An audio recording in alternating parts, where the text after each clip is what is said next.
Subscribe now and press the bell icon. Never miss an update.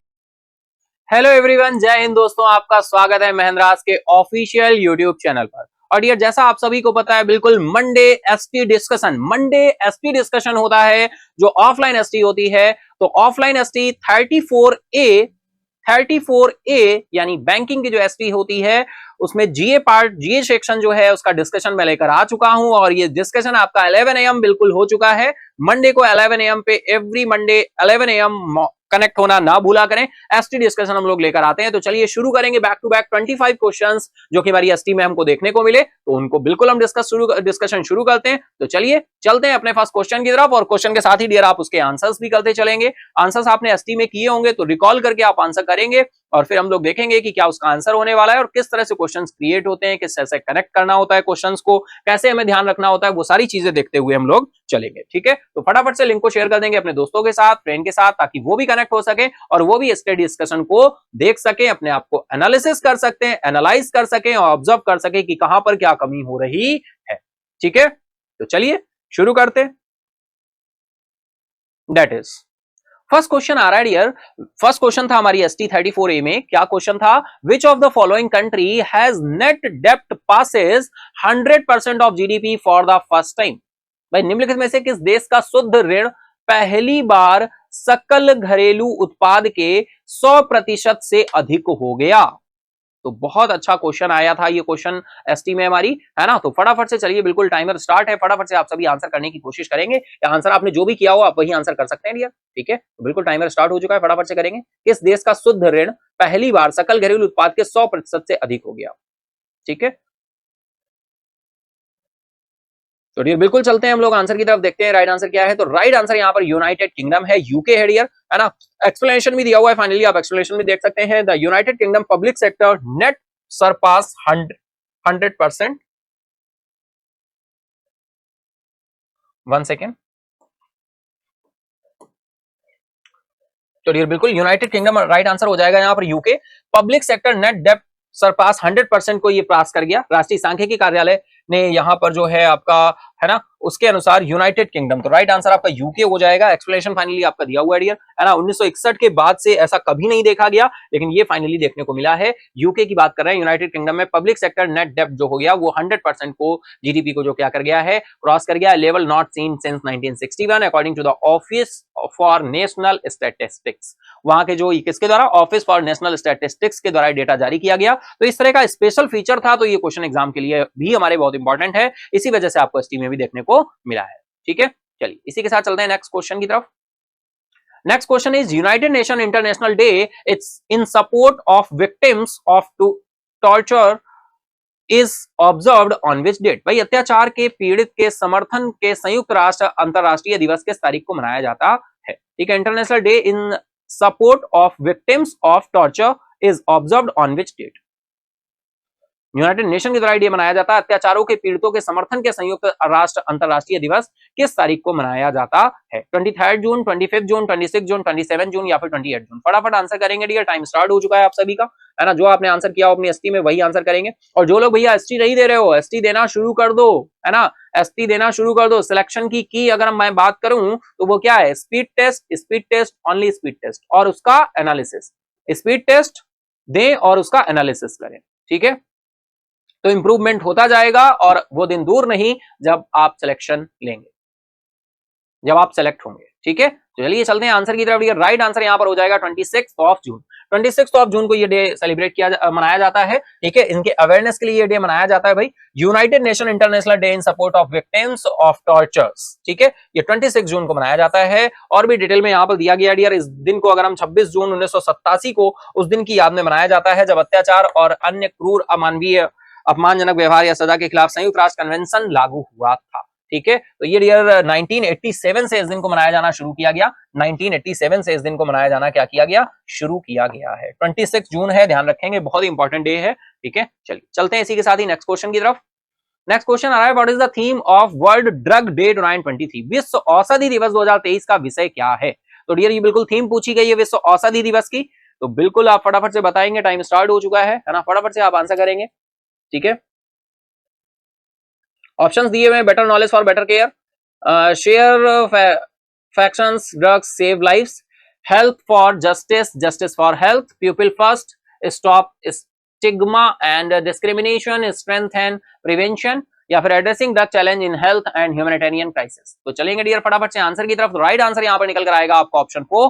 ठीक है, explanation भी finally यहां पर दिया हुआ है। एवरी ईयर 26 ऑफ जून को international day against drug abuse and illicit trafficking मनाया जाता है, world drug day. This year world drug day theme क्या रही है? People first, stop stigma discrimination and strengthen prevention. ठीक है, तो ऑप्शन 4 आपका राइट हो जाएगा। People first, stop stigma and discrimination, strengthen prevention. Option 4 आपका राइट हो जाएगा। ठीक है डियर, आई होप बिल्कुल इतना पॉइंट क्लियर होगा। जो भी डेज मनाए जाते हैं उनके डेज इंपॉर्टेंट होते हैं, फिर उनके साथ ही थीम भी इंपॉर्टेंट होती है। नेक्स्ट क्वेश्चन आ रहा है dear, who has been honoured with the highest state honour of Egypt, Order of the Nile. मिस्र के सर्वोच्च राजकीय सम्मान ऑर्डर ऑफ द नाइल से किसे सम्मानित किया गया है? ऑप्शन है रतन टाटा, नरेंद्र मोदी, द्रौपदी मुर्मू, एन चंद्रशेखरन, या फिर टेड्रोस गैब्रियसन। तो फटाफट आंसर करेंगे, टाइम स्टार्ट हो चुका है आप सभी का। ठीक है डियर, तो बहुत ही अच्छा क्वेश्चन है, हम लोगों ने डिस्कस किया था। Highest state of Order of Nile, Order of Nile highest state honour है इजिप्ट का। ठीक है, हाईएस्ट स्टेट ऑनर है इजिप्ट का। फटाफट आंसर करेंगे आप सभी। तो हम लोग चलते हैं आंसर की तरफ, देखते हैं राइट आंसर क्या है। राइट आंसर है नरेंद्र मोदी जी। बिल्कुल, नरेंद्र मोदी जी को फाइनली ये आपका ऑर्डर ऑफ नाइल से सम्मानित किया गया है ना। Prime minister Narendra Modi bestowed with the highest state honour है इजिप्ट का, Order of the Nile. This recognition marks 30th international award received by prime minister Modi. ये प्रधानमंत्री मोदी द्वारा 13वें अंतरराष्ट्रीय पुरस्कार का प्रतीक है। यह सम्मान प्रधानमंत्री मोदी द्वारा 13वें अंतरराष्ट्रीय पुरस्कार का प्रतीक है, 13। ये भी पॉइंट आप ध्यान रखिएगा। राइट आंसर आपका ऑप्शन भी हो जाएगा नरेंद्र मोदी।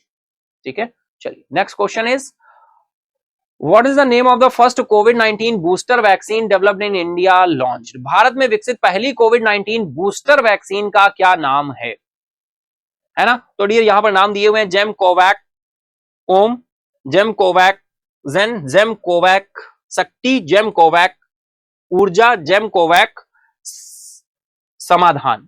ठीक है, तो ये बताना है आपको। बहुत अच्छा क्वेश्चन है, टाइम स्टार्ट हो चुका है, फटाफट आंसर करेंगे आप सभी। ठीक है डियर, चलेंगे आंसर की तरफ, देखते हैं राइट आंसर क्या होने वाला है डियर। तो राइट आंसर की तरफ हम लोग चलते हैं। राइट आंसर आपका ऑप्शन ए है ना, ऑप्शन फर्स्ट है जेम कोवैक ओम। जेम कोवैक ओम इसका नाम दिया गया है, जो बूस्टर डोज थी है ना। Science and technology minister doctor Jitendra Singh ने लॉन्च किया था mRNA based covid booster vaccine Gemcovac OM in New Delhi. कहां पे इसकी लॉन्चिंग हुई थी डियर? न्यू दिल्ली में से लॉन्च किया गया, न्यू दिल्ली में से लॉन्च किया गया था है ना। और जेम कोवैक ओम, जेम कोवैक ओम इसे नाम दिया गया। ठीक है, ओमिक्रॉन वेरिएंट के लिए ये निकल कर आया था। ठीक है, आपका बूस्टर डोज। ठीक है, चलिए चलते हैं नेक्स्ट क्वेश्चन की तरफ। नेक्स्ट क्वेश्चन है dear, which Indian women's doubles pair has clinched the WTT contender tournament title. World table tennis की बात हो रही है कि इस भारतीय महिला युगल जोड़ी ने world table tennis contender tournament का खिताब जीता है। ठीक है, तो बिल्कुल आपके जो भी आपके वुमेन्स डबल हैं वो नेम आपके यहाँ पर दिए हुए हैं है ना। Sudhir Mukherjee and Ahika Mukherjee, Manika Batra and Ahika Mukherjee, Neha Agarwal and Ahika Mukherjee, and Neha Agarwal and Manika Batra हैं, या फिर मनिका बत्रा एंड सुतीर्था मुखर्जी हैं। तो फटाफट आप सभी आंसर करेंगे डियर, टाइम स्टार्ट हो चुका है। आप लोगों ने क्या अपनी एसटी में आंसर किया, तो वही आंसर आप कंसीडर कर दीजिए। हम लोग चलते हैं आंसर की तरफ, देखेंगे आंसर क्या है ना। तो आप समझ पा रहे हैं एग्जाम में क्वेश्चन कैसे फ्रेम होते हैं। एसटी देने से आपको एक व्यू मिलता है, आप प्रैक्टिस करते हैं, आपकी स्पीड मेंटेन होती है, पुट पेन टू पेपर आप बहुत सारी चीजें सीखते हैं। ठीक है डियर, चलिए तो चलते हैं आंसर की तरफ। राइट आंसर हो जाएगा आपका ऑप्शन फर्स्ट, आपका राइट है, सुधीर मुखर्जी एंड अहिका मुखर्जी। ठीक है, तो ऑप्शन ए, ऑप्शन फर्स्ट आपका राइट हो जाएगा dear. The Indian women's double pair Sudhir Mukherjee and Ahika Mukherjee won the world table tennis contender tournament in Tunis. कहां पर ये टूर्नामेंट हुआ डियर? तो ये टूर्नामेंट जो हुआ था ट्यूनिस में हुआ था। After beating the Japanese pair, Japanese pair को इन्होंने हराया था। जापानीज पेयर कौन था जिसको हराया था? तो आपके थे मियू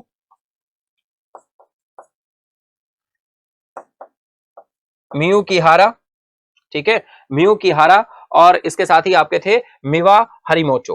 ठीक है, मियू किहारा और मिवा हरिमोटो, मिवा हरिमोटो।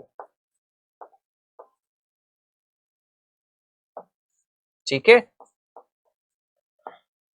जापान से बिलोंग करते थे। ठीक है, जापानीज प्लेयर था ये, म्यू किहारा और मिवा हरिमेटो, इनको हराया। और सुधीर मुखर्जी और आहिया मुखर्जी, इन्होंने वर्ल्ड टेबल टेनिस टूर्नामेंट में, कंटेंडर टूर्नामेंट में क्या किया, जीत दर्ज की। ठीक है, तो बिल्कुल ये पॉइंट ध्यान रखना होगा। ऐसे ही हमारा क्वेश्चन आया, राइट आंसर आपका ऑप्शन फर्स्ट हो जाएगा। चलते हैं नेक्स्ट क्वेश्चन की तरफ। नेक्स्ट क्वेश्चन आ रहा है, which country has achieved the milestone of 101 million metric standard cubic metres per day of gas production.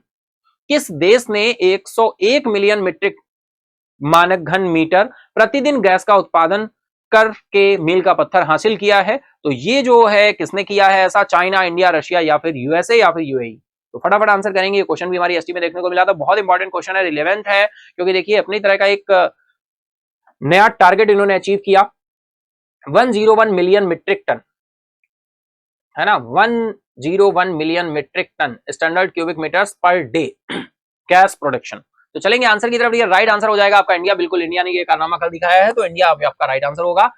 Bharat ने प्रतिदिन 101 मिलियन मीट्रिक टन घन मीटर गैस का उत्पादन कर मील का पत्थर हासिल किया है। केंद्रीय मंत्री हरदीप सिंह पुरी ने कहा, यह उपलब्धि भारत के ऊर्जा सैनिकों के अथक प्रयासों और नीतिगत सुधारों के प्रभाव को दर्शाती है। तो बिल्कुल इंडिया, आपको ध्यान रखना है, 101 million metric standard cubic metres per day of gas production. ठीक है, चलिए चलते हैं नेक्स्ट क्वेश्चन की तरफ। नेक्स्ट क्वेश्चन आ रहा है, which of the following state government has partnered with NDDB to set up a milk processing unit? निम्नलिखित में से किस राज्य सरकार ने दूध प्रसंस्करण इकाई स्थापित करने के लिए एनडीडीबी के साथ साझेदारी की है? ऑप्शन है आपके हरियाणा, पंजाब, हिमाचल प्रदेश, उत्तर प्रदेश या फिर मध्य प्रदेश। तो फटाफट आप बताएंगे, आंसर करेंगे डियर। बिल्कुल टाइम स्टार्ट हो चुका है ना, आपने एसटी में बिल्कुल क्वेश्चन किया होगा, एसटी अटेम्प्ट की है, तो आप फटाफट से आप बताएं, बहुत ही आसानी से आप कंसीडर कर सकते हैं। तभी मैं बहुत ही शॉर्ट टाइम आपको केवल 10 सेकंड्स देता हूं। ठीक है, चलिए, और जिन्होंने अटेम्प्ट नहीं किया है भाई, ऑफलाइन एसटी देना शुरू कर दें। जो दे रहे हैं बहुत अच्छी बात है, कंटिन्यू रखें इसको, और जो नहीं दे रहे हैं वो देना शुरू करें। ठीक है, चलिए चलते हैं आंसर की तरफ। ये राइट आंसर हो जाएगा हिमाचल प्रदेश। ऑप्शन आपका थर्ड राइट होगा, हिमाचल प्रदेश आपका राइट हो जाएगा। ठीक है, हिमाचल प्रदेश की बात करें तो बिल्कुल यहाँ पे the chief minister of Himachal Pradesh recently announce the establishment of state of the art milk processing plant in collaboration with the NDDB. Himachal Pradesh के मुख्यमंत्री ने हाल ही में राष्ट्रीय डेयरी विकास बोर्ड के सहयोग से एक अत्याधुनिक दूध प्रसंस्करण संयंत्र की स्थापना करने की घोषणा की है। एनडीडीबी का डियर फुल फॉर्म ध्यान रखिएगा, डायरेक्टली कभी कभी पूछ देते हैं, जो न्यूज में रहते हैं एब्रीवेशंस कहीं ना कहीं डायरेक्टली हमारे एग्जाम का पार्ट बन जाते हैं। नेशनल डेयरी डेवलपमेंट बोर्ड, ठीक है, national dairy development board, national dairy development board. ठीक है, चलिए चलते हैं नेक्स्ट क्वेश्चन की तरफ। नेक्स्ट क्वेश्चन आ रहा है dear, which company has signed MoU with GRIDCO for developing 2 gigawatt pumped storage project and 1 gigawatt solar energy projects in Orissa? है ना, किस कंपनी ने उड़ीसा में 2 गीगावाट पंप स्टोरेज परियोजनाओं को 1 गीगावाट सौर ऊर्जा परियोजनाओं के विकास के लिए ग्रेडिको के साथ समझौते ज्ञापन पर हस्ताक्षर किए हैं? उड़ीसा की बात हो रही है, 2 गीगावाट पंप स्टोरेज परियोजनाओं को स्थापित करने के लिए 1 गीगावाट सौर परियोजना है, और ग्रेडिको के साथ समझौते ज्ञापन पर हस्ताक्षर किए हैं। तो किसने किए? एनटीपीसी ने किए हैं, एनएचपीसी ने, आईओसीएल ने, ओएनजीसी ने या बीपीसीएल ने? बहुत अच्छा क्वेश्चन है डियर, एग्जाम बिल्कुल हमें एसटी में देखने को मिला, एग्जाम में भी देखने को मिलेंगे क्वेश्चन जो आपको एसटी में देखने को मिलते हैं। ठीक है, बिल्कुल, चलिए चलते हैं आंसर की तरफ, देखते हैं आंसर क्या होने वाला है फटाफट से। उससे पहले आप आंसर कर देंगे, बिल्कुल टाइम स्टार्ट हो चुका है डियर, है ना, टाइम स्टार्ट हो चुका है, फटाफट आंसर आप करते चलेंगे। तो चलेंगे आंसर की तरफ डियर, देखें राइट आंसर क्या हो रहा है। राइट आंसर आपका एनएचपीसी हो जाएगा, राइट आंसर आपका एनएचपीसी हो जाएगा। NHPC limited, the largest hydro power development organisation है इंडिया की, has signed an MOU. MOU इसने साइन किया है, तो डियर डायरेक्टली आप कैसे ध्यान रख सकते हो, एनएचपीसी ने एक एमओयू साइन किया है, एमओयू साइन किया है, एमओयू साइन किया है किसके साथ? ग्रेडिको के साथ। किसके साथ? ग्रेडिको के साथ। ठीक है, GRIDCO Orissa, government of Orissa for development of pumped storage project and renewable energy in the state of Orissa. Clear इतनी बात? तो बिल्कुल ये पॉइंट ध्यान रखिएगा डियर, एनएचपीसी। ठीक है, ग्रेडिको उड़ीसा। चलिए चलते हैं नेक्स्ट क्वेश्चन की तरफ। नेक्स्ट क्वेश्चन आ रहा है dear, Asian Development Bank to provide 400 million US dollar in loan to which country? भाई 400 मिलियन डॉलर का यूएस डॉलर का लोन दिया हुआ है एशियन डेवलपमेंट बैंक ने। एशियन डेवलपमेंट बैंक यानी हम बात करें फिलीपींस के मनीला में इसका हेडक्वार्टर है ना। एशियाई विकास बैंक ने किस देश को 400 मिलियन के अमेरिकी डॉलर का ऋण प्रदान करेगा? इंडिया, नेपाल, भूटान, बांग्लादेश या पाकिस्तान? बहुत अच्छा क्वेश्चन है, फटाफट बताइए आंसर क्या होगा। टाइम स्टार्ट कर दिया मैंने, फटाफट से बताएंगे आप आंसर। एसटी में तो कर ही चुके हैं, फटाफट आंसर करते चलिए, है ना। तो ये चलिए आंसर की तरफ। राइट आंसर आपका बांग्लादेश हो जाएगा, बिल्कुल। बांग्लादेश को कितने 400, बिल्कुल ध्यान रखना है आपको, 400 million, 400 million dollar, 400 million dollar, ठीक है। तो ये पॉइंट, और किसको? बांग्लादेश को। और किसने? एडीबी ने, एशियन डेवलपमेंट बैंक ने, ठीक है, एशियन डेवलपमेंट बैंक ने। और ये डियर किसके लिए दिया गया है, किस प्रोजेक्ट के लिए दिया गया है, ये भी देखिए इंपॉर्टेंट एक्सप्लेनेशन में आपका दिया हुआ है। एशियाई विकास बैंक ने चट्टोग्राम और कॉक्स बाजार के बीच 102 किलोमीटर लंबी दोहरी गेज रेलवे के निर्माण के लिए बांग्लादेश को 400 मिलियन अमेरिकी डॉलर का ऋण प्रदान करेगा। चट्टोग्राम से कॉक्स बाजार के बीच 102 किलोमीटर लंबी, 102 किलोमीटर, 102 किलोमीटर लंबी, है ना, 102 किलोमीटर लंबी ड्यूअल गेज रेलवे लाइन है, ठीक है, dual gauge railway.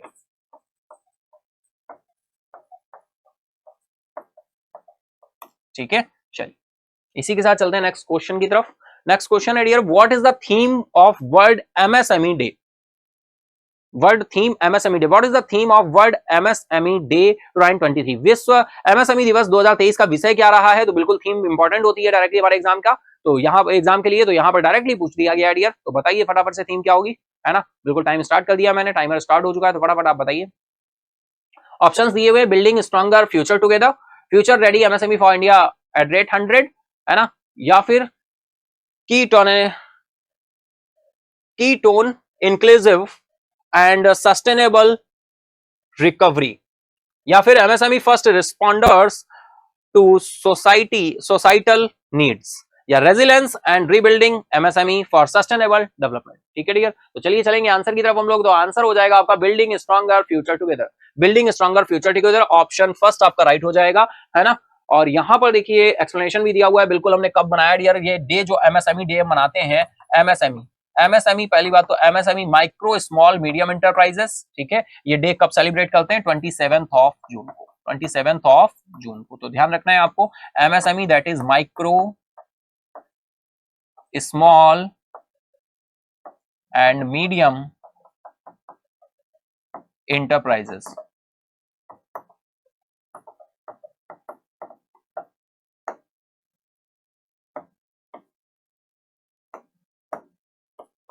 Micro small and medium enterprises 27 जून को सेलिब्रेट करते हैं, मनाते हैं इसको, बिल्डिंग स्ट्रॉन्गर फ्यूचर टुगेदर, ये आपका राइट आंसर है यहाँ पर, ठीक है। ऑल ओवर वर्ल्ड, तो बिल्कुल world MSME day is observed every year 27 June all over the world. This year global observe reflects on the theme MSME first responders of society needs. ठीक है,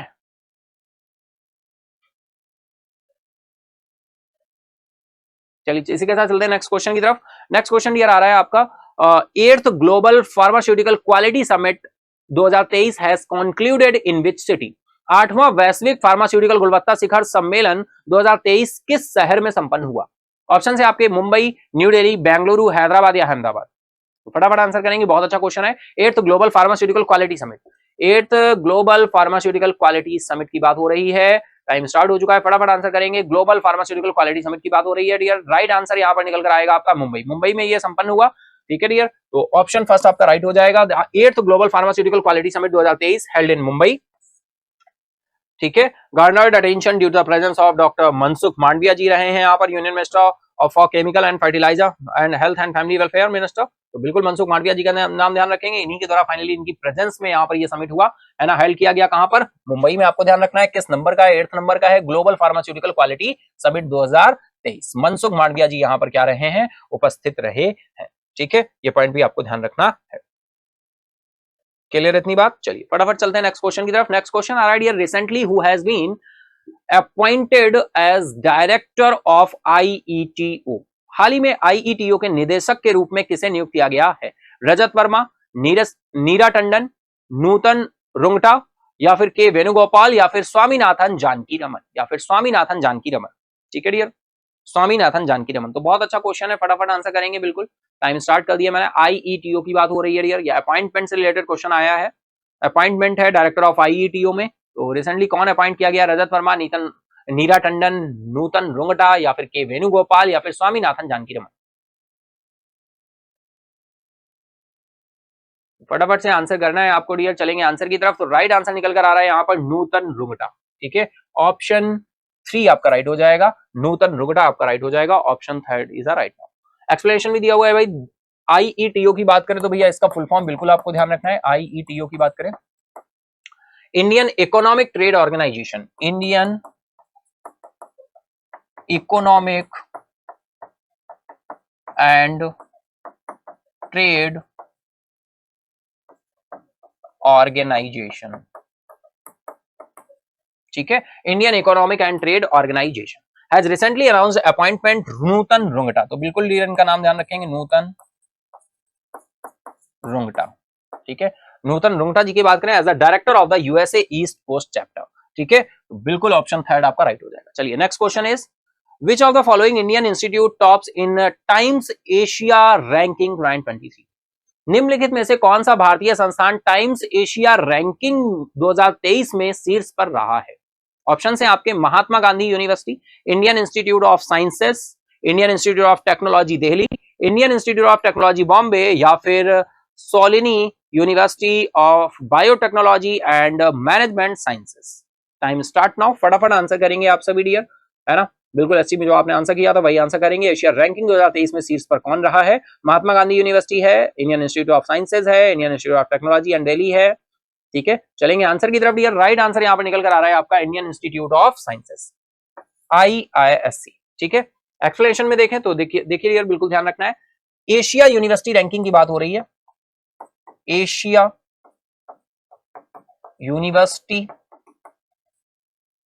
ranking 2023। ठीक है, 2023, तो बिल्कुल ध्यान रखना है। एशिया यूनिवर्सिटी रैंकिंग 2023 की बात हो रही है। टाइम्स हायर एजुकेशन, है ना, THE Times Higher Education Indian institute of sciences Bengaluru emerge as the leading university in India. ठीक है, तो इंडिया में लीडिंग यूनिवर्सिटी के रूप में कौन सा आया है आपका? IISc आया है, इंडियन इंस्टीट्यूट ऑफ साइंसेज, जो कि बेंगलुरु में है। ठीक है, Indian institute of sciences, Indian institute of sciences जो कि बेंगलुरु में है। ठीक है डियर, तो बिल्कुल राइट आंसर आपका ऑप्शन 2 हो जाएगा, बिल्कुल ध्यान रखिएगा। ठीक है, Indian institute of sciences Bengaluru has emerged as a leading university in India. ठीक है, चलिए नेक्स्ट क्वेश्चन की तरफ। Next question idea, recently which among the following Indian singer has received an honorary doctorate in the UK? हाल ही में निम्नलिखित में से किस भारतीय गायक को यूके में डॉक्टरेट की मानद उपाधि प्राप्त हुई है? अगर dear morning current affair session में आप कनेक्ट होते हैं 7 AM पे, तो आपको ध्यान आ रहे होंगे कि जो भी क्वेश्चन हम डिस्कस कर रहे हैं कहीं ना कहीं पिछले मंथ्स में हम लोग डिस्कस कर चुके हैं, न्यूज के फॉर्म में, MCQs के फॉर्म में, वीकली में या डेली में, या कहीं ना कहीं जरूर डिस्कस हुए होंगे, है ना। तो रिकॉल करिए और बताइएगा कमेंट बॉक्स में कि ऐसा है या नहीं। और अगर अभी तक आप मॉर्निंग सेशन में नहीं आते हैं तो morning current affairs 7 AM connect होना ना भूला करें। डेली करंट अफेयर्स लेकर आता हूं मैं morning, Monday to Saturday. Sunday को वीकली करंट अफेयर होता है जिसमें पूरे वीक के न्यूज को MCQ के फॉर्म में डिस्कस करते हैं, और मंथ कंप्लीट होने पर monthly current affair, monthly MCQs, top 200 MCQs भी डिस्कस करते हैं। ठीक है, तो अगर आप इतना काम कर रहे हैं, डेली सेशन में आ रहे हैं, तो यहां से कोई भी ऐसा MCQ नहीं रहेगा जो आपने डिस्कस ना किया हो, या हमने आपने पहले कभी उस पर बात ना की हो। ठीक है, वो कहीं ना कहीं पहले कभी ना कभी की डिस्कस हुआ होगा। ठीक है, तो बिल्कुल बताएं यहाँ पर राइट आंसर क्या होने वाला है? अन्नू मलिक, अरिजीत सिंह, सोनू निगम, शंकर महादेवन, या फिर उदित नारायण। ठीक है, जो टाइम स्टार्ट कर दिया मैंने, फटाफट से आप सभी पर आंसर करेंगे, फटाफट से आंसर करेंगे डियर। टाइम स्टार्ट हो चुका है। अन्नू मलिक, अरिजीत सिंह, सोनू निगम, शंकर महादेवन, या फिर उदित नारायण। तो चलेंगे आंसर की तरफ, हम लोग देखेंगे राइट आंसर क्या होने वाला है यहाँ पर डियर। तो राइट आंसर आपका जो यहाँ पर निकल कर आएगा वो आएगा क्या? वो होगा शंकर महादेवन। ठीक है, ऑप्शन 4 आपका राइट हो जाएगा, शंकर महादेवन। एक्सप्लेनेशन देखें तो एक्सप्लेनेशन में भाई, रिनाउंड सिंगर कंपोजर है Shankar Mahadevan, has been granted as the honorary directorate Birmingham City University in England. ठीक है, शंकर महादेवन नाम ध्यान रखना है आपको।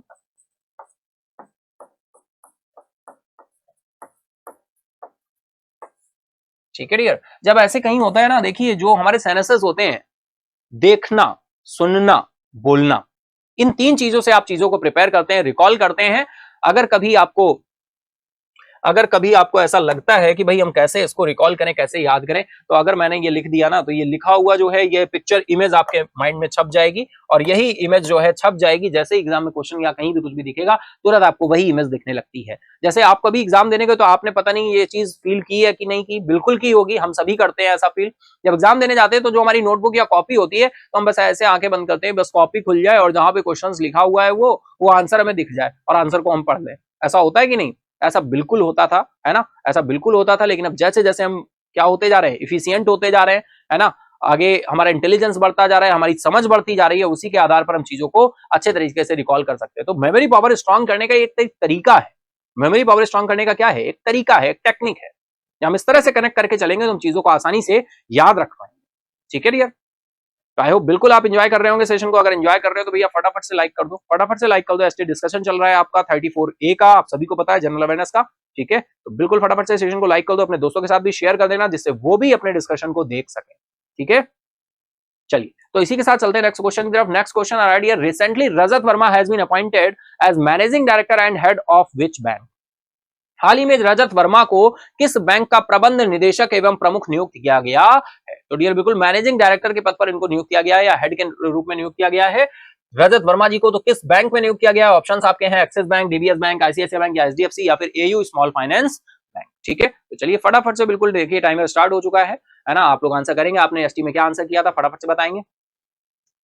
चलिए चलते हैं आंसर की तरफ, देखते हैं राइट आंसर क्या होने वाला है। तो राइट आंसर निकल कर आ रहा है DBS bank. DBS bank right answer आ रहा है, एक्सप्लेनेशन भी दिया हुआ है। डीबीएस की बात करें तो डेवलपमेंट बैंक ऑफ सिंगापुर, है ना, development bank of Singapore. Development bank of Singapore. Singapore की बात करें, सिंगापुर की कैपिटल सिंगापुर सिटी, सिंगापुर की करेंसी सिंगापुरियन डॉलर। ठीक है, तो डीबीएस बैंक के रजत वर्मा जी को क्या बनाया गया? प्रबंध निदेशक और प्रमुख नियुक्त किया गया है ना, as a managing director and head of bank बनाए गए हैं। DBS bank as appointed Rajat Verma managing director and head of the institutional banking of India. ठीक है डियर, अब देखिए कुछ बात अगर हम कर ले dear, HDFC bank housing development financial corporation. ICICI bank full form पता होना चाहिए, बहुत ही सिंपल सा है, industrial credit and investment corporation of India.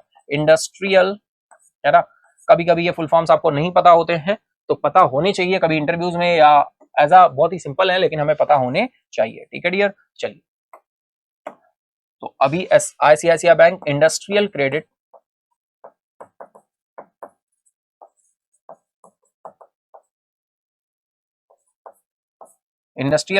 And investment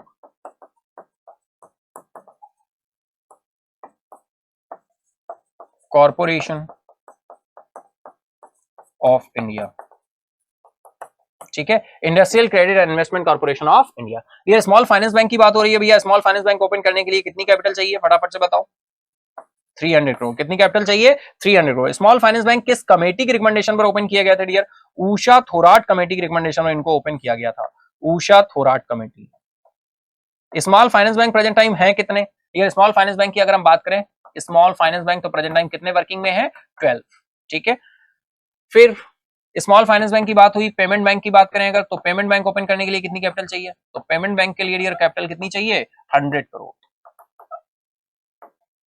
payment bank किस कमेटी की रिकमेंडेशन पर आए? तो पेमेंट बैंक डियर किस कमेटी की रिकमेंडेशन पर आए थे? नचिकेत मोर कमेटी। नचिकेत मोर कमेटी की recommendation. Payment bank present time है कितने? 6, लेकिन शेड्यूल्ड कितने हैं? तो 5 शेड्यूल्ड पेमेंट बैंक हैं। 5 शेड्यूल्ड पेमेंट बैंक हैं। ठीक है डियर, 5 शेड्यूल्ड पेमेंट बैंक हैं इन प्रेजेंट। ठीक है, चलिए ये कुछ एडिशनल पॉइंट है। चलिए चलते हैं नेक्स्ट क्वेश्चन की तरफ। नेक्स्ट क्वेश्चन आ रहा है dear, Kyriakos Mitsotakis has been sworn as the prime minister of which of the following country? तो फ्रांस, जापान, ग्रीस या नामीबिया या फिर नीदरलैंड। तो क्यारिकोस मित्सोटोकिस ने निम्नलिखित में से किस देश के प्रधानमंत्री के रूप में शपथ ली है डियर? तो फटाफट आंसर करेंगे आप सभी, बिल्कुल टाइम स्टार्ट कर दिया मैंने, फटाफट से आंसर करेंगे, फिर हम लोग चलते हैं इसके एक्सप्लेनेशन की तरफ, आंसर की तरफ, देखते हैं क्या आंसर होने वाला है। ठीक है डियर, और बिल्कुल देखिए शेड्यूल बैंक की बात की, शेड्यूल बैंक कौन होते हैं? जो बैंक आरबीआई एक्ट 1934 के शेड्यूल 2 के सेक्शन 2E में क्या होते हैं? मेंशन। ठीक है, चलिए आंसर करते चलिए फटाफट से। तो डियर चलेंगे आंसर की तरफ, देखते हैं राइट आंसर क्या है। राइट आंसर आपका ग्रीस हो जाएगा, बिल्कुल। तो नाम ध्यान रखना है, क्यारिकोस मित्सोटोकिस। ठीक है, तो भैया प्रोनाउंसिएशन में थोड़ा सा आप देख रहे होंगे, है ना, थोड़ा सा नेम इस तरह के रहते हैं आपके, क्यारिकोस मित्सोटोकिस, क्यारिकोस मित्सोटोकिस, बिल्कुल सही प्रोनाउंसिएशन है, Kyriakos Mitsotakis, leader of the centre of the right new democracy party, has been sworn as the prime minister of Greece for a second term following the resounding election victory. ये second term है इनका। और अगर हम बात करें Greece की dear, तो फटाफट से ग्रीस की कैपिटल और करेंसी आप लोग कमेंट बॉक्स में बताते चलेंगे, ठीक है, ग्रीस की कैपिटल और करेंसी आप लोग कमेंट बॉक्स में बताएंगे, ठीक है।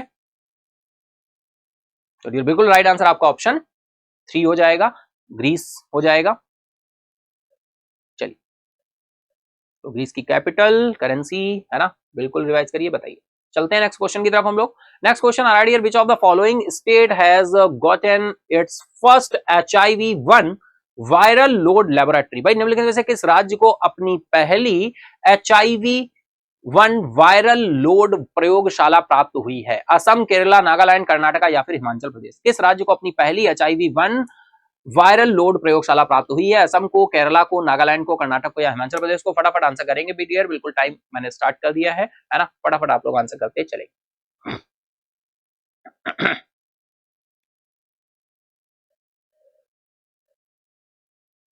तो चलते हैं डियर आंसर की तरफ, देखते हैं राइट आंसर क्या होने वाला है। तो राइट आंसर यहाँ पर निकल कर आ रहा है आपका नागालैंड, ठीक है, नागालैंड राइट हो जाएगा। नागालैंड की राजधानी की बात करें तो कोहिमा,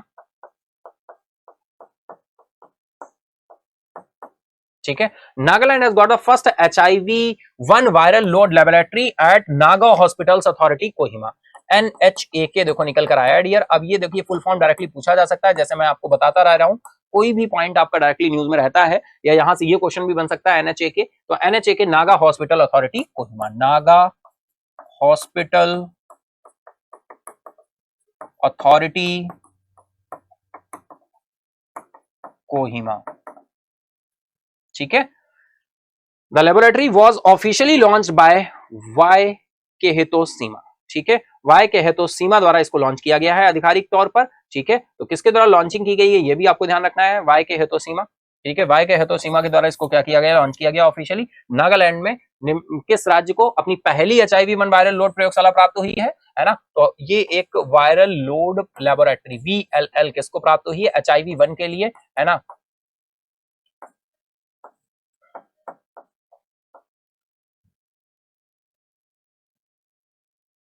ठीक है, चलिए फटाफट से हम लोग चलते हैं नेक्स्ट क्वेश्चन की तरफ। तो नागालैंड की बात हो गई डियर, HIV की बात हो गई, है ना, HIV वायरस होता है आपका, एड्स की बात कर रहे हैं, acquired immuno deficiency syndrome. AIDS day कब सेलिब्रेट करते हैं? एड्स डे कब मनाते हैं अवेयरनेस के लिए? 1 दिसंबर को, बहुत ही सिंपल सा है, आप सभी जानते होंगे एड्स डे हम कब मनाते हैं,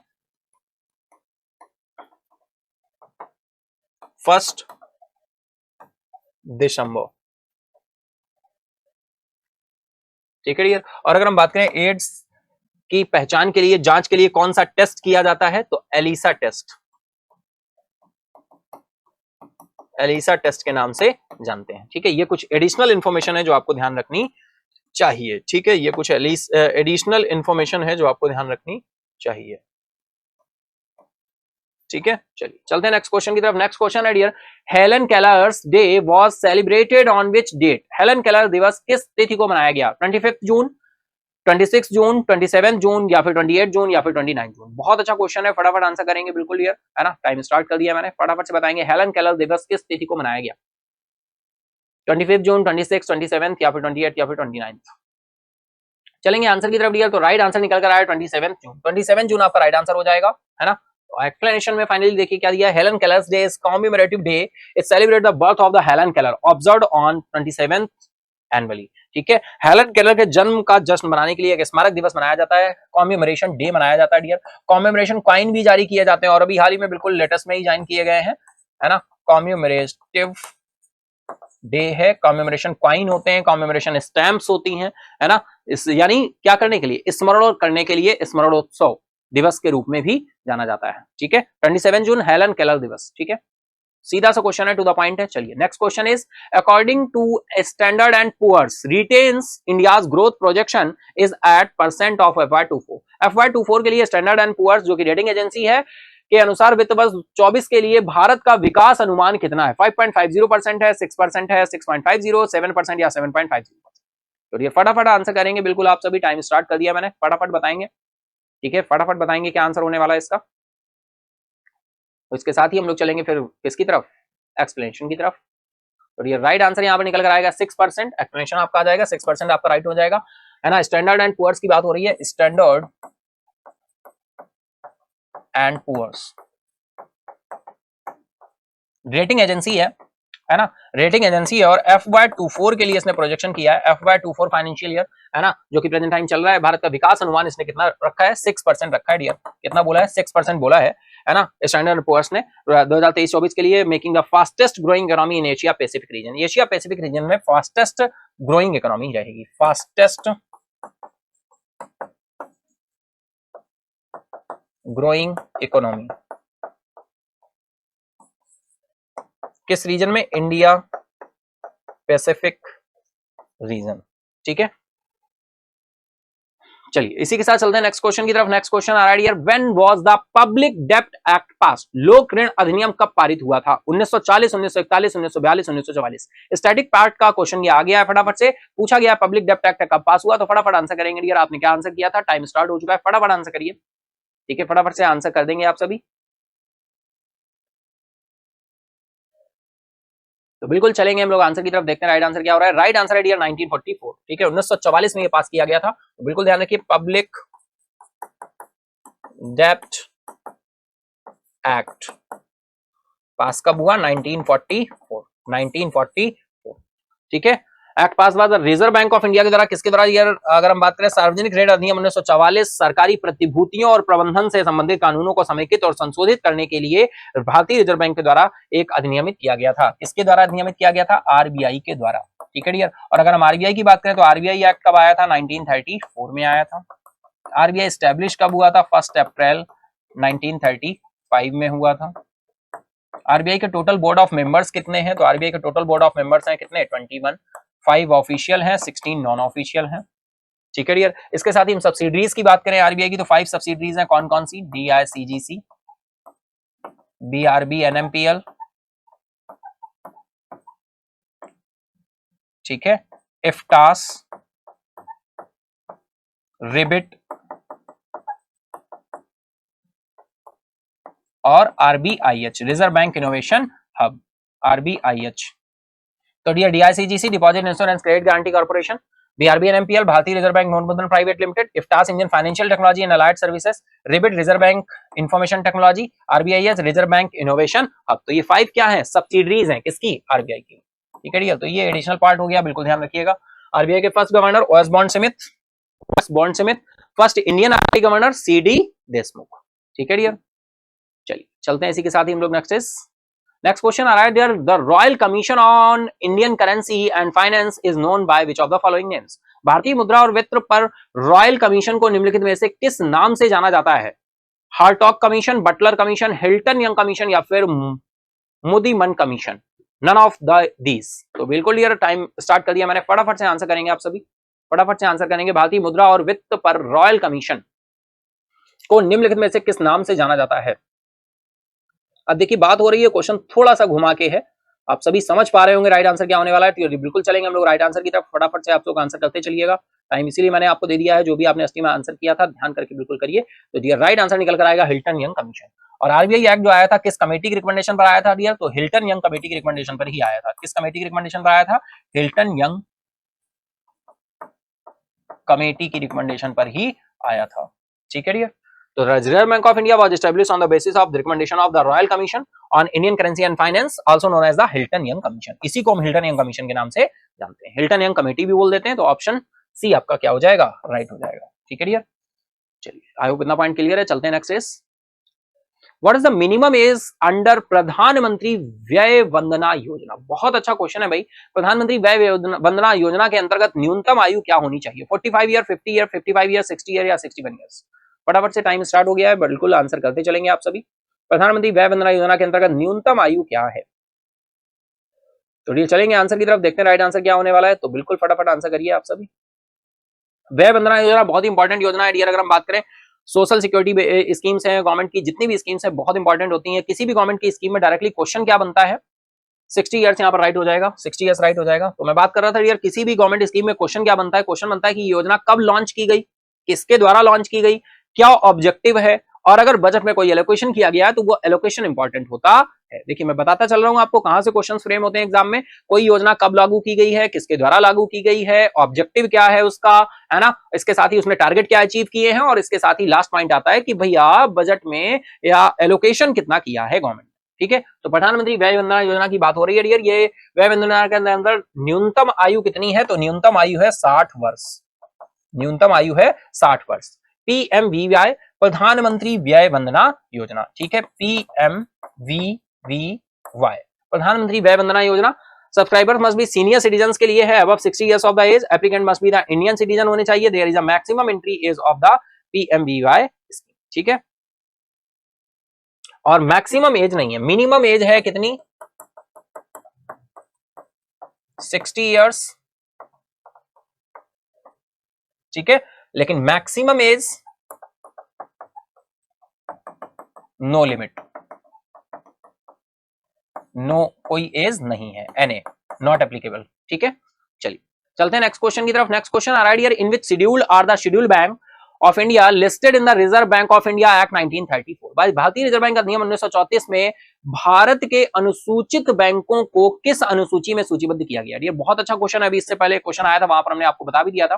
ठीक है, तो फटाफट आंसर करेंगे आप सभी, बहुत अच्छा क्वेश्चन है। First schedule, second schedule, third schedule, fourth schedule, या फिर नन ऑफ दीस। ठीक है, तो दैट इज टाइम स्टार्ट हो चुका है, फटाफट आंसर करेंगे आप सभी। तो डियर चलते हैं आंसर की तरफ। राइट आंसर आपका निकल कर आ रहा है सेकंड शेड्यूल। तो चलिए देखते हैं भाई, टाइप्स ऑफ बैंक में अगर हम बात करें,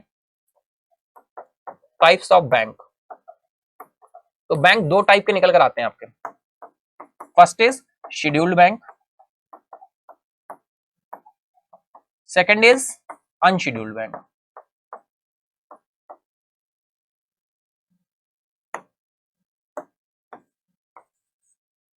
first is scheduled bank,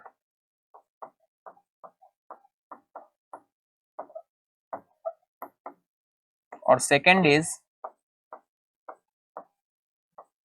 unscheduled bank. अब देखिए शेड्यूल बैंक जो होते हैं ये आरबीआई एक्ट 1934 के शेड्यूल 2 के सेक्शन 2 में मेंशन होते हैं, जैसा कि अभी यहां पर देखा गया। तो आरबीआई एक्ट जो है 1934 का, उसके किस शेड्यूल में मेंशन होते हैं, सेकंड शेड्यूल। तभी तो यहां आंसर है ना, आरबीआई एक्ट 1934 के सेकंड शेड्यूल में।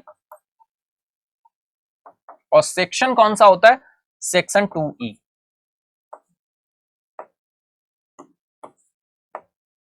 ठीक है डियर, सेक्शन 2E में मेंशन होते हैं वो बैंक शेड्यूल बैंक कहलाते हैं। अब आप बोलेंगे सर शेड्यूल और शेड्यूल अनशेड्यूल में डिफरेंस क्या है। भाई शेड्यूल बैंक जो होते हैं उनको आरबीआई वो क्लियरिंग हाउस के मेंबर होते हैं। जो शेड्यूल बैंक होते हैं वो किसके मेंबर होते हैं, क्लियरिंग हाउस के मेंबर होते हैं। ये आरबीआई से रेपो रेट, बैंक रेट पे लोन ले सकते हैं, ये आरबीआई से लोन ले सकते हैं। आरबीआई इनका पेमेंट एंड सेटलमेंट सिस्टम लेकर चलता है, किसका, शेड्यूल बैंक का। ये क्लियरिंग हाउस के मेंबर होते हैं। और ये अनशेड्यूल बैंक ये नहीं होते, ये लोकल एरिया बैंक होते हैं। ठीक है, इनका पेमेंट एंड सेटलमेंट सिस्टम या आरबीआई से repo rate, reverse repo rate and other ये लोन वगैरह नहीं ले सकते हैं आरबीआई से।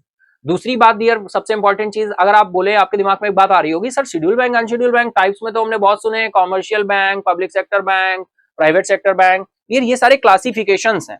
क्या है ये सब, क्लासिफिकेशन। अगर हम बात करें प्रेजेंट टाइम, तो शेड्यूल बैंक अनशेड्यूल बैंक दो ही होते हैं। जैसे पब्लिक सेक्टर बैंक की बात करें तो प्रेजेंट टाइम कितने पब्लिक सेक्टर बैंक शेड्यूल्ड हैं, तो number of 12 public sector bank scheduled है। अगर हम बात करें प्राइवेट सेक्टर बैंक की, यहां पर पब्लिक सेक्टर बैंक हो गया। अब हम बात करें प्राइवेट सेक्टर बैंक की, तो प्राइवेट सेक्टर बैंक कितने शेड्यूल्ड है, तो dear private sector bank present time, Indian private sector bank कितने शेड्यूल्ड है, तो ये आपके कितने हैं, 22 है। फॉरेन प्राइवेट बैंक अगर हम बात करें, फॉरेन प्राइवेट बैंक कितने शेड्यूल्ड हैं, तो डियर ये भी आरबीआई एक्ट 1934 में शेड्यूल्ड है। और ये कितने प्रेजेंट टाइम, 45 थे, फिर से 46 हो गए हैं मे बी, है ना। फिर हम बात करें पेमेंट बैंक कितने शेड्यूल्ड हैं, तो पेमेंट बैंक का मैंने अभी जस्ट बताया भी था, पेमेंट बैंक कितने शेड्यूल्ड है, पेमेंट बैंक डियर कितने शेड्यूल्ड है, 5।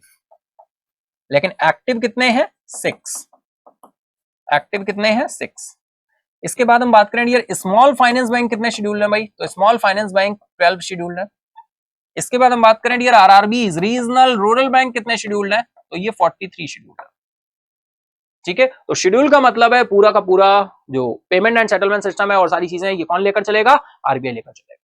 ठीक है, तो ऑप्शन राइट है आपका सेकंड शेड्यूल। ठीक है, चलिए चलते हैं नेक्स्ट क्वेश्चन की तरफ। Next question are year in which of the following year lead bank scheme was finalised. निम्नलिखित में से किस वर्ष में लीड बैंक योजना को अंतिम रूप दिया गया? ऑप्शन है आपके 1969, 1960, 1947, 1958 या फिर 1998। तो फटाफट आंसर करेंगे आप सभी। टाइम स्टार्ट कर दिया मैंने, है ना। जो आंसर किया हो आपने फटाफट से आंसर करते चलेंगे डियर। ठीक है, तो चलिए चलते हैं, देखते हैं आंसर क्या होने वाला है। राइट आंसर आपका 1969 हो जाएगा। ऑप्शन फर्स्ट आपका राइट है 1969। एक्सप्लेनेशन आ गया भाई। हम बात करें सिफारिशों के अनुसरण में दिसंबर 1969 में, ठीक है, दिसंबर 1969 में क्या हुआ? भारतीय रिजर्व बैंक द्वारा लीड बैंक योजना शुरू की गई थी। किसके द्वारा? आरबीआई के द्वारा लीड बैंक योजना क्या की गई थी? शुरू की गई थी। ठीक है, लीड बैंक स्कीम। ठीक है डियर, तो ये था हमारा 100 नंबर क्वेश्चन। यानी इसी के साथ हम लोगों ने 100 क्वेश्चंस का जो एक्सप्लेनेशन, 100 क्वेश्चन नहीं, ओनली 25 क्वेश्चन, 76 से शुरू हुआ ना, ओनली 25 क्वेश्चंस का हमारा जो डिस्कशन है वो क्या होता है? कंप्लीट होता है 76 क्वेश्चन से 100 क्वेश्चन तक। तो एसटी देना शुरू कर दीजिए जो लोग अभी नहीं दे रहे हैं, फटाफट से। मंडे को हम लोग डिस्कशन लेकर आते हैं, तो मंडे को कनेक्ट होना ना भूला करिए। मंडे को कनेक्ट हुआ करिए और अपने एसटी में देखा करिए कि कहां पर क्या गलतियां हुई हैं, कहां पर क्या चीजें हुई हैं। उन चीजों को सुधार कर आगे बढ़ेंगे तो आपके एसटी में मार्क्स इंक्रीज होंगे। और एसटी में जब मार्क्स इंक्रीज होंगे तो कॉन्फिडेंस बढ़ेगा और धीरे धीरे मेन एग्जाम की तरफ जब आप जाएंगे तो मेन एग्जाम में भी आप प्री को क्लियर कर पाएंगे, फिर मेंस क्लियर करेंगे और फिर फाइनल सिलेक्शन लेकर खुशखबरी सुनाएंगे। ठीक है, तो इस वजह से फटाफट से एसटी देना शुरू करिए जो लोग नहीं दे रहे हैं, और जो दे रहे हैं तो बहुत अच्छे से उसका एनालिसिस करिए, डिस्कशन में पार्टिसिपेट करिए, डिस्कशन को सुनिए और सारी चीजों को ध्यान से करते हुए। ठीक है डियर, कीप इट अप, इसी तरह से लगे रहे। चलिए, तो thank you everyone. I hope आज के सेशन को आपने, इस एसटी डिस्कशन को बिल्कुल एंजॉय किया होगा। अगर एंजॉय किया है तो फटाफट से सेशन को जाके लाइक करो, है ना। फटाफट से लाइक करो, अपने दोस्तों के साथ, फ्रेंड के साथ भी शेयर करना, जिससे वो भी इस डिस्कशन को देख सकें। ठीक है डियर, अगर अभी तक नहीं किया है सब्सक्राइब महेंद्राज ऑफिशियल को, तो फटाफट से सब्सक्राइब कर लो महेंद्राज ऑफिशियल को। ठीक है dear, thank you everyone, goodbye, take care, have a nice day. Subscribe now and press the bell icon. Never miss an update.